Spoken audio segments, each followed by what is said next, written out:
gráfico do Ibov. Quando eu olho o gráfico de mais longo prazo, então semanal diário, eu privilegio o Ibov à vista, tá? Em detrimento do contrato futuro. Então a gente está olhando aqui o gráfico do Ibov futuro. A gente olha o semanal, né? Enfim, desde o topo histórico na região dos 132 mil pontos aproximadamente, né? É, todo movimento vem sendo lateral há alguns anos, inclusive, né? Esse topo é de maio de 21. Então, sob a perspectiva do gráfico semanal, mercado sem tendência, né? Sobe, desce e acaba no mesmo lugar, certo? Já veio, formou fundo uma, duas, por 3 vezes, topo também uma, duas, 3 vezes. E olhando para esse gráfico especificamente, a gente vê uma zona de congestão, né? É uma zona de lateralização aqui no ativo, tá? É, Tendência é sempre um conceito relativo, né? Depende da escala de tempo que estamos observando. Então, quando a gente, principalmente para quem é day trader, né?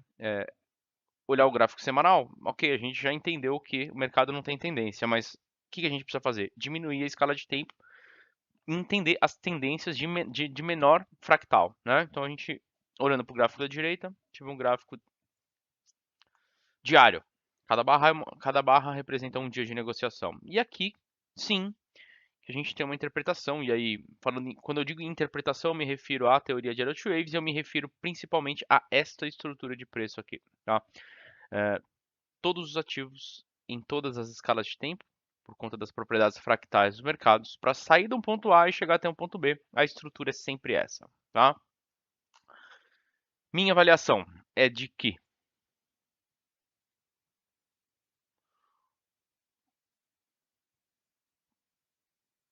podemos estar diante de um movimento de impulso de alta, né? Lembrando, quando a gente fala em ciclos, né, o movimento do mercado numa fase de tendência, numa fase de motivo, é em 5 ondas. Então, o que a gente observa aqui, 1, 2, né, onda número 2 aqui embaixo, onda número 3, possível onda 4, e lembrando, isso é uma interpretação, tá? Obviamente sujeito à validação. Lembrando que qualquer análise, né, quando a gente tem, existem diversas, né, ferramentas de análise técnica. Elliott Waves, Fibonacci, diversos indicadores, RSI, estocástico, médias. Todos esses indicadores, todas essas formas de análise são ferramentas de análise técnica para que eventualmente a gente consiga chegar a uma conclusão a respeito de uma próxima movimentação de preço. É, Dado isso, todas essas ferramentas, cada uma serve para determinada coisa, né? Uma para determinar tendência, outra para determinar força, momentum, volume. Então a gente usa diversas dessas ferramentas para formar uma opinião a respeito de determinado ativo, né? O Ibov em si não é um ativo, é um índice, mas independente disso, a ideia é usar o melhor dessas ferramentas, é extrair o melhor das informações que essas ferramentas podem nos dar para eventualmente chegar a uma conclusão, uma interpretação a respeito de dado mercado. Quando a gente usa a teoria de Elliott Waves para isso, a gente trabalha com interpretações a respeito da estrutura de preço, né? Então, essa que está na minha tela aqui é uma interpretação de Elliott Waves que, de fato, caso se confirme, ela tem uma repercussão positiva, né? A expectativa é de que o mercado suba além do topo anterior, tá? Vai ser importante, obviamente, observar o comportamento do preço nas próximas sessões. Isso porque, caso de fato esteja faltando uma perna de alta nessa estrutura, e quando eu digo faltando, eu me refiro especificamente a essa estrutura aqui, tá? Então, toda essa fase de consolidação, né, essas 12, 13 quedas seguidas que o mercado teve, minha avaliação que pode ser uma onda 4 para eventualmente uma onda 5 para cima completar a tendência, essa fase de motivo do mercado, né? Fase de motivo é quando o mercado desenvolve 5 ondas a favor dessa tendência, dessa estrutura de preço. Então, isso pode, de fato, estar acontecendo. Vai ser importante a gente observar o Ibov.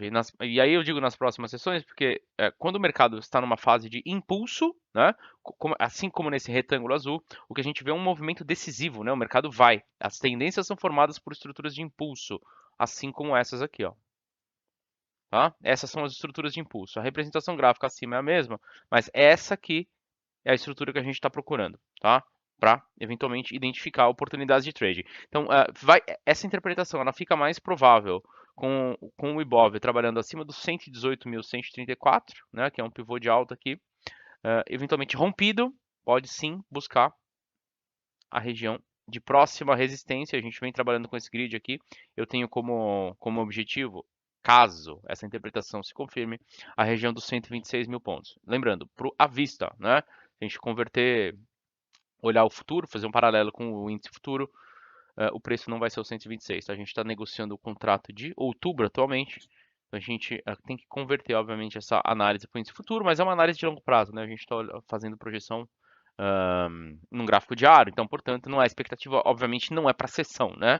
Lembrando que os mercados têm propriedades fractais. Essa mesma análise que eu estou fazendo no gráfico diário funciona no gráfico de 5 minutos também. A estrutura é a mesma, ela é fractal, tá? Então, IBOV de olho no 118, 134, eventualmente, se rompido, pode sim levar o mercado, pode liberar o ativo, o índice, né, nesse caso, para continuidade da tendência, tá? Então, esse vai ser um ponto importante para a sessão.